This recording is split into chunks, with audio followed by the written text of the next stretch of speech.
Musim kemarau yang berkepanjangan di kota Lahat sebabkan terjadinya kebakaran hutan lindung dan lahan perkebunan kopi dan karet milik warga. Bahkan kebakaran terjadi mendekati jalan raya di jalur lintas Lahat Pagar Alam. Kobaran api membakar semak belukar dan juga tanaman karet milik warga setempat. Nampak warga dan aparat TNI berusaha memadamkan api menggunakan alat seadanya.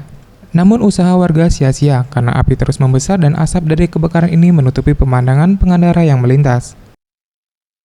Menurut keterangan Rohadi, Kepala Seksi Pengamanan Perlindungan dan Pelestarian Hutan, Dinas Kehutanan dan Perkebunan Kabupaten Lahat yang ditemui Jumat 25 September 2015 mengatakan, sampai saat ini sebanyak 46 hektar hutan lindung dan 25 hektar hutan produksi terbakar akibat musim kemarau.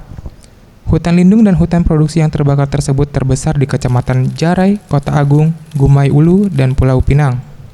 Ia menambahkan, berdasarkan data yang mereka miliki dari hasil pencitraan satelit Modis Aqua, sampai dengan tanggal 20 September 2015, terdapat 107 titik api di Kabupaten Lahat. Di Kabupaten Lahat sampai saat ini yang terbakar itu lebih kurang 71 hektar, terdiri dari hutan lindung di Kota Agung, kemudian di Jarai, dan hutan produksi terbatas di Gumai Ulu. Zulfikri, Sriwijaya TV.